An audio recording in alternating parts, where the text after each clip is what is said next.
and welcome to today's episode number 17 of the Human Condition Podcast. I'm your host, American Council on Exercise Certified Personal Trainer, Gary Jones. I know that it's been a while. The last episode that I recorded was the one with my mom, and it happened to be the most popular episode so far. And if you missed it, in that episode, we talked about all sorts of things, including her decades-long struggle with chronic illness. But then life happened. It's summertime. We had summer things planned, and it's just difficult to try to find the time to sit down and plan and record and edit podcasts. And I'm not trying to sell myself short. I do feel like what I have to say is valuable, but I also understand that there's I got to keep some toes into reality in terms of how much time I spend, how much sweat equity I'm going to put into everything, because right now it's not profitable. I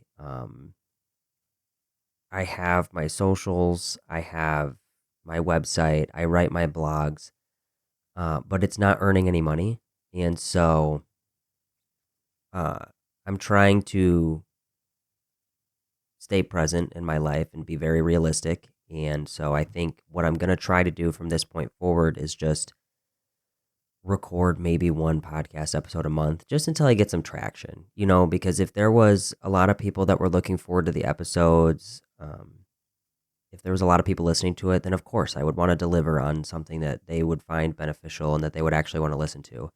And that's not to knock the people that do listen to my podcast. It's just, I'm sure that they would understand, mainly being because it's mostly my family. But yeah, so what I've been doing lately is a lot of yard work, tending to the homestead. I picked up a little side gig. I have a handful of side gigs, mostly micro gigs, like online, like data annotation and stuff. And that's just, in order to keep my schedule super flexible. It helps me be able to stay home with my daughter when she's not at daycare, because she goes to daycare for socialization. But it helps me stay home, stay flexible. And then my other side gig, and I don't want to talk too much about it because it is a side gig.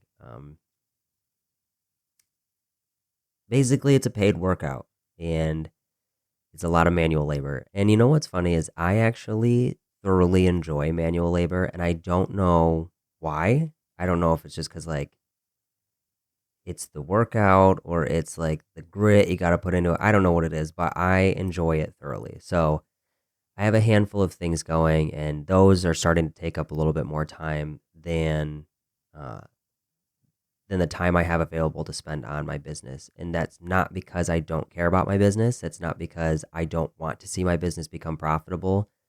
And like I said, I'm not selling myself short. It's just I'm trying to find balance still. And ever since I started this business, it's been a constant shift. It's, I started because I had a personal trainer certification, and then I realized that I didn't want to do strictly personal training in the sense of writing exercise programming and stuff like that, because what people need more is education on their own health and wellness, and how to be able to translate certain things to their own life, their own body. And so I wanted to shift my focus more towards health coaching. And it wouldn't be fair for me to start doing a ton of health coaching without the certification. I'm not one of those people that will say that I am a thing that I'm not. And so starting in February, I'm going to be taking the American Council on Exercise certification course for health coach. And then as I started even going down this path to rebrand and to gear myself more towards health coaching, I started to think about all of the ways in which there's not a lot of equity or excuse me, well, equity and equality when it comes to access to health coaching or even personal training services. And so, where I think I want to shift my focus now is to start networking with local healthcare providers and even our county health department in order to create community based programming um, for education for everybody. Because you got to think like there are some people that need it real bad, and those people that need it, they don't have access to it. And I know we're like in the age of smartphones and everybody has a smartphone, but like when your whole life is about like survival, these aren't the things that you're thinking about. And it really needs to be a point driven home that taking care of your health and wellness it should very well be part of the healthcare continuum. And so I've been looking into figuring out how to make myself accessible, how to, once I get my health coaching certification, I'm going to apply for what's called an NPI number, and what that will hopefully let me do. I don't really know what the laws are in the state of New York. I'm hoping that will allow me to be able to accept insurance so that it's covered by insurance. And the only downside to that is that most insurance companies, unfortunately, still consider services like personal training and health coaching or like weight loss services as a vanity thing and not a health related thing. And so I would have to look into it to see how I would be able to make my services um, so that they count towards insurance. Because I, I've said this time and time again, I am not in this for the money. I'm not trying to get rich off of health coaching. An income would be nice, a modest income, just something to live off of, something, to help put my kids through college, that type of thing. But like beyond that, I am one of those people that like if I don't need it, it's not on my radar. I I do my very best to have gratitude for what I already have, and I'm a work in progress. Let's be real. Like I've only just recently learned about how the brain is so terrible at uh, our own happiness. Like we are just awful at it, and I get it. It's that's a whole other conversation I would love to get into, and I think I've talked about it before. It's from the Yale course, The Science of Well-Being. And if you're like wondering why or how I'm taking these courses, I just go on Coursera. I don't pay for it. I audit these courses because the information is valuable whether or not I have the certification to say that I took the course or not. And I think the thing with Coursera is once you take the course, even if you just audited it, you can always pay for it later, and it saves your progress through the course. You don't have to restart it. But yeah, I take these courses because I'm a huge fan of knowledge. Um, and I think I made a TikTok about this recently about how in a LinkedIn post. That's another place you can find me. If you want to go the more professional route, you can find me on LinkedIn. But it's I don't have the time or the energy or the capacity to or even the money. Let's be real because it's expensive to go and further your education in an official sense, to add letters to the end of your name or to get another degree or official certifications. It's expensive. And on top of that, like I said, the time, the resources, I'm doing my very best in life, but in understanding that even though I don't have these things, I do have an insatiable thirst for knowledge. And there are so many ways that you can research and study and find out information on the topics that you want. Um, my wife had a physiology textbook, and I don't know much about physiology, or at least I didn't beforehand, but while she was in the midst of trying to sell off her textbooks, I asked her if I could keep that one. And of course she said yes, because it's me. But I started reading it. And so I'm starting to learn about physiology through textbooks. I'm not going on to social media and finding like these bro science things and just pulling information from there. I'm literally going to what is used to teach others about these things. And so I think that helps me become very well rounded in terms of preparing to become a health coach. And it helps, I think, and I don't know this for sure, but I would assume it would probably help build trust with local healthcare providers, because anybody can say that they're a health coach, anybody can say that they're a personal trainer, and it's unfortunate. And even if you are certified or have gotten a certification, like that doesn't necessarily mean that you research all of the things that need to be researched. There are, of course, very good, very trustworthy personal trainers and health coaches. But unfortunately, there is an even larger number of people who are untrained, uncertified, only care about the money. And it blows my mind. It is a constant thing. I just made another TikTok about this yesterday. I was scrolling through YouTube shorts. I don't even remember why, but I came across this ad. The whole ad was entirely AI generated, and it just shows, and it's directed towards men in particular, which is a thing that like happens, with targeted marketing and manipulative marketing. They want to find the box that you fit in, and they want to go after it. So like sometimes it's men, sometimes it's women, sometimes it's older populations, whatever the case is. Targeted manipulative marketing. And this ad in particular shows these like super jacked, like steroid level jacked dudes.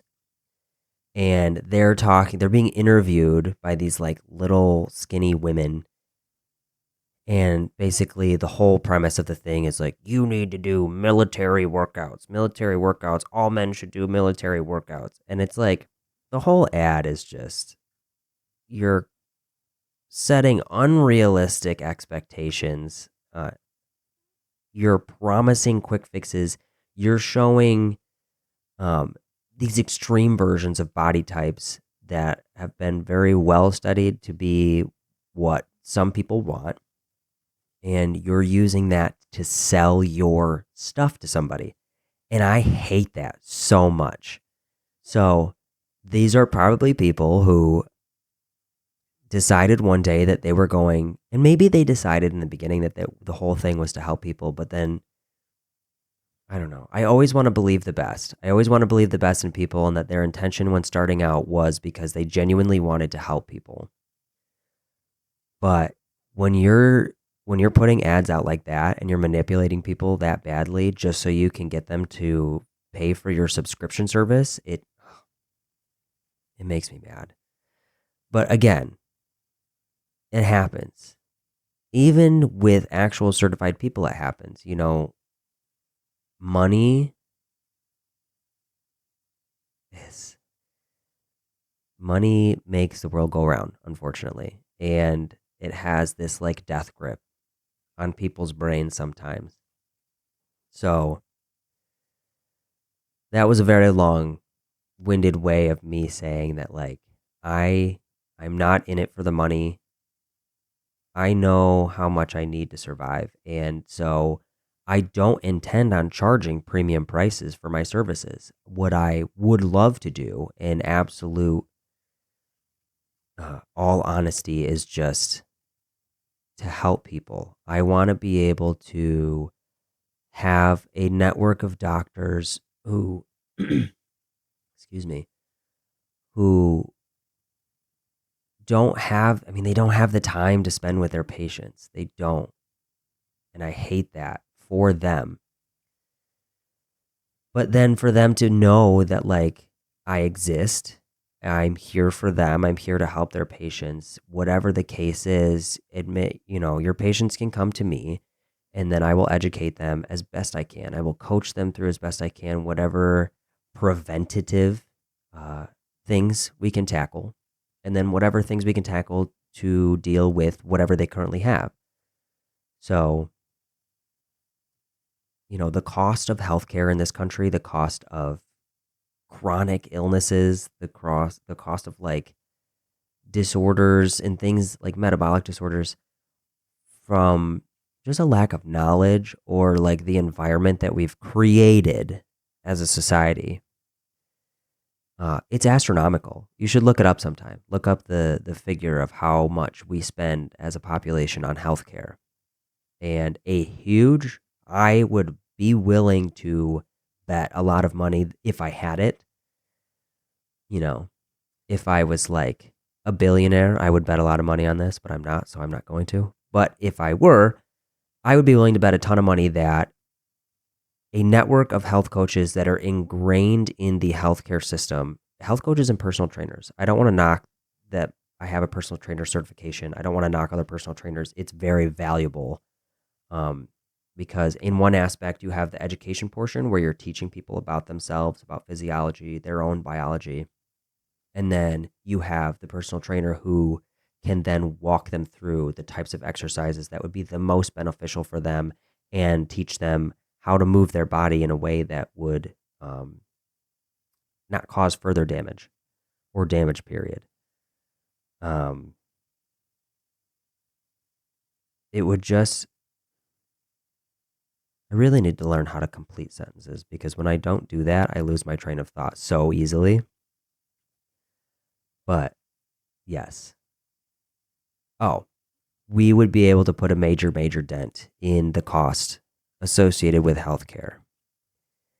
And I think coming at it from a preventative uh, side, you would also be able to like alleviate a ton of the issues with overcrowding in hospitals, understaffing from burnout from healthcare providers. It's just that there's no downside. There's no downside to incorporating healthcare, or excuse me, health coaches and personal trainers into the healthcare continuum and allowing insurance companies to bill services. There's no downside. And so that's my goal. That's my 5-year plan, is to try to figure out how to put myself in a position where I can help my local community. Because I think maybe my problem was in the beginning was that I was starting too big, or I was thinking too big. And so, yeah, I also have a much bigger dream, much larger dream that I feel like it's fair for me to talk about now. I'm not even to the point where it's like reachable, but in the far, far future, or sooner if I can swing it, I want to open a health and wellness retreat. Somewhere in nature, somewhere like in the woods, along a lake, or whatever the case is, so that people can go and they can get away from their lives. But instead of it being,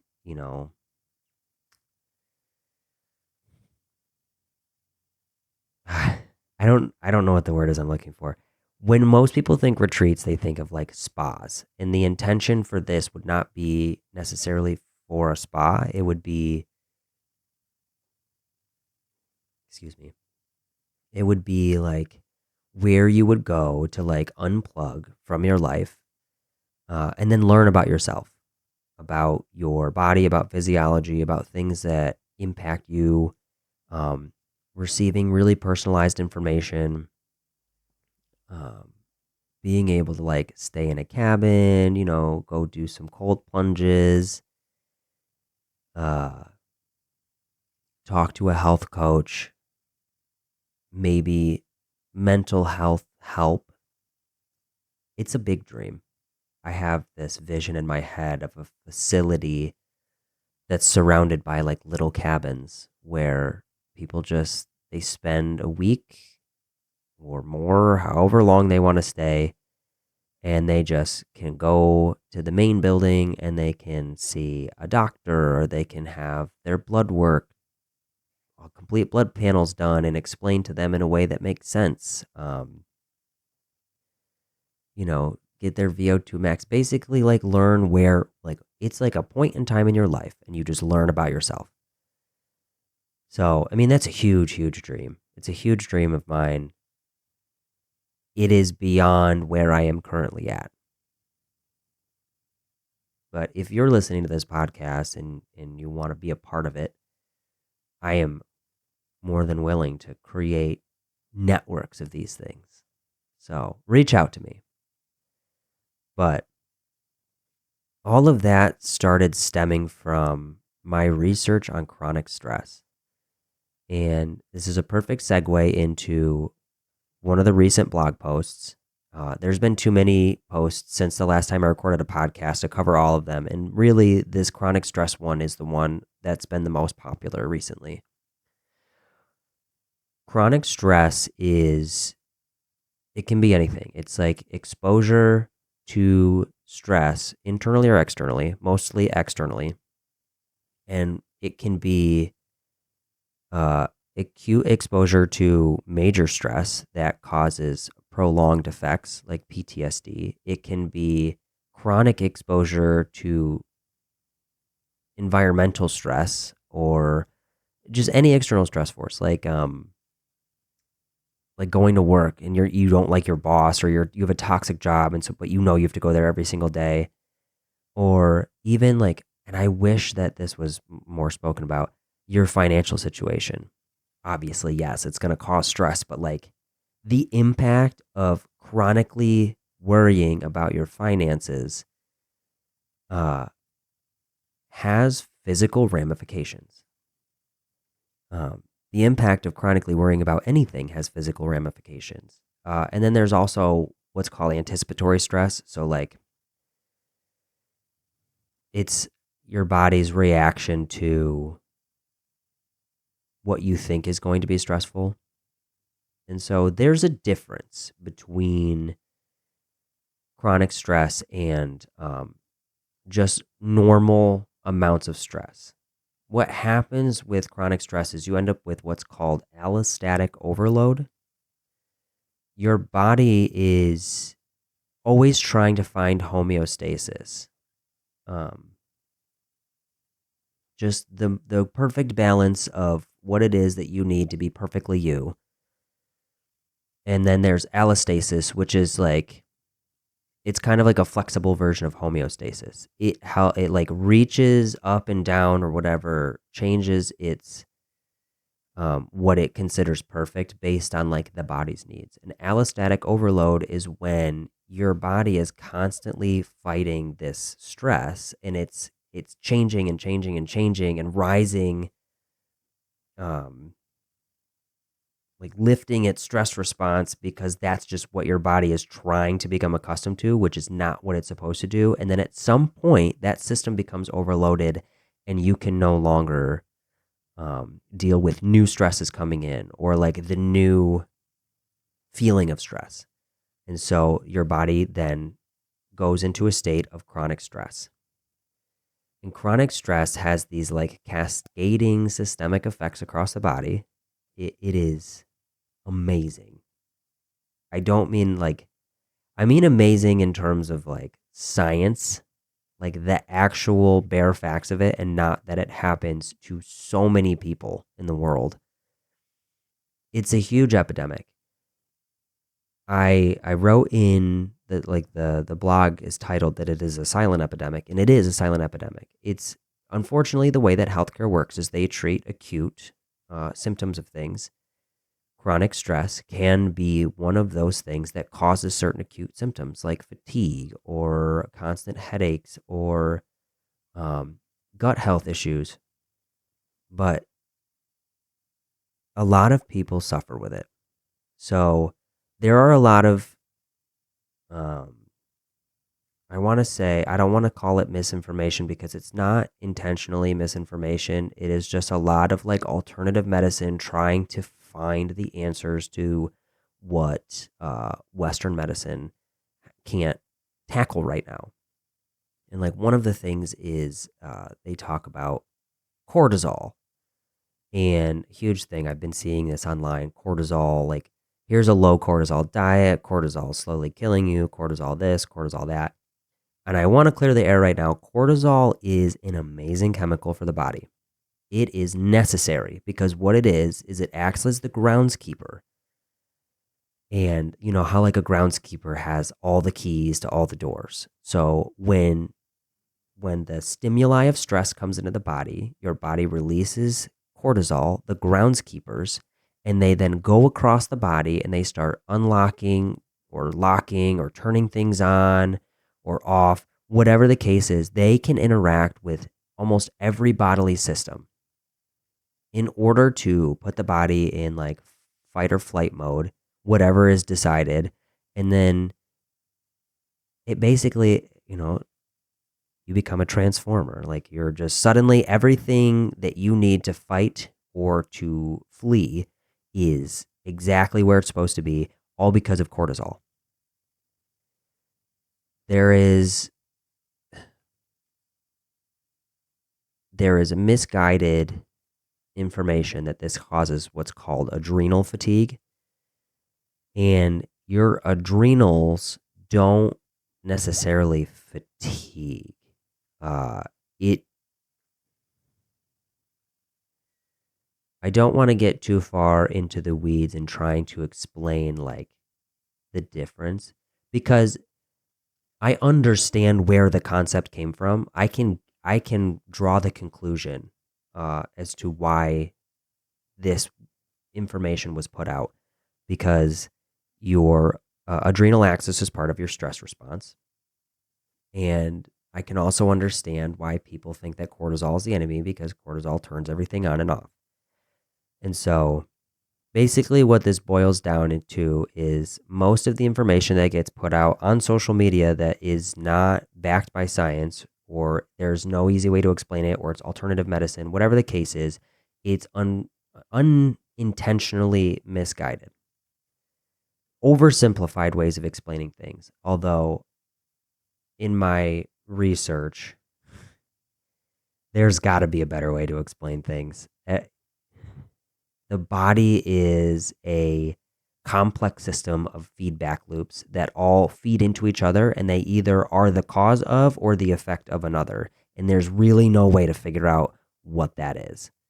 But dialing it back to chronic stress, it's a huge problem.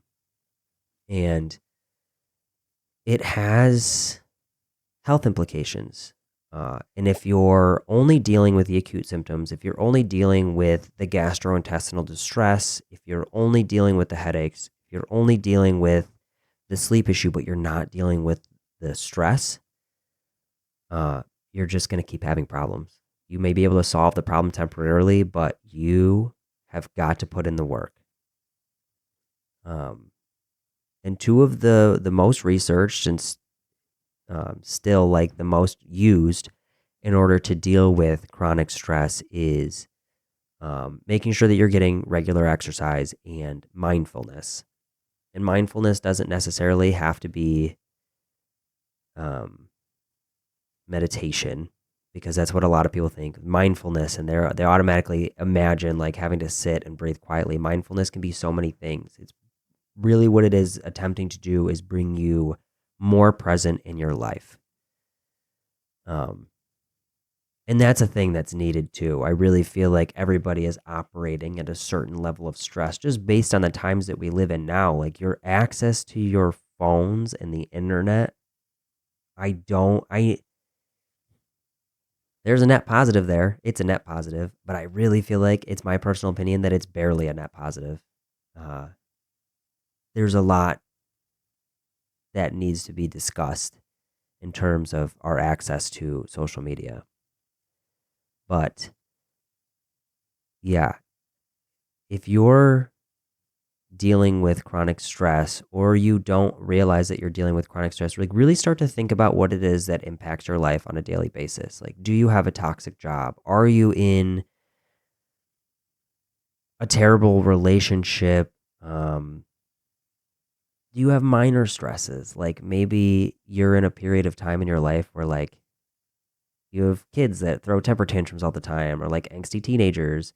Are you stressed about finances? Is there always something seeming to go wrong in your house? Do you have PTSD? Do you have past trauma that comes up often? If you do, like this is having, unfortunately, a major impact on your health. Like down to there's even research that shows that uh, dealing with chronic stress can become a generational issue. In That's not to say that like your parents' stress becomes your stress. It's Which is possible. I mean, it's possible. If you grew up in a stressful household, like you would understand that you carry that a little bit with you. But there is research that shows that um, chronic stress causes systemic inflammation, and systemic inflammation over time can damage the protective end caps of your DNA, of your genetic strands, which obviously, of course, would have an impact on future generations if you haven't had kids yet. So it's huge. It's major. Um, I feel like this whole podcast ties very well together in the fact that like understanding that chronic stress leads to so many things, and then having that understanding of physiology and all of these major body feedback loops, and how like what the implication is in terms of affecting the population's overall health is such a driver in why I want to become part of the healthcare continuum. I'm still working out the logistics of it. Um, it's going to take a lot of um, work on my end. I have to network. I have to build trust in the community. Um, I have to build my knowledge. I have to build my resources. There's a lot of things that have to be done, but I'm willing to do them if it helps my local community. And if I can do something in my local community that is so beneficial that it makes a major impact, I would absolutely love to figure out how to mirror this process and then pass it out throughout my state, and then make it, from state to state, start figuring out how to create this positive move, this positive change. And yeah, I don't I don't really know what else I can say about this. That's not going to be me repeating myself. So I'm going to recap this episode because I ramble a lot. So I feel like it's fair to do so. Maybe you zoned out a little bit there. Sometimes I zone out while talking. But in this episode, I talked about um, why it's been a while since I've recorded a podcast, my future plans to put myself in the path of becoming part of the healthcare continuum. I've talked about chronic stress. And yeah, I am going to try to record one podcast a month. Hopefully, it will contain enough information that like that's sufficient.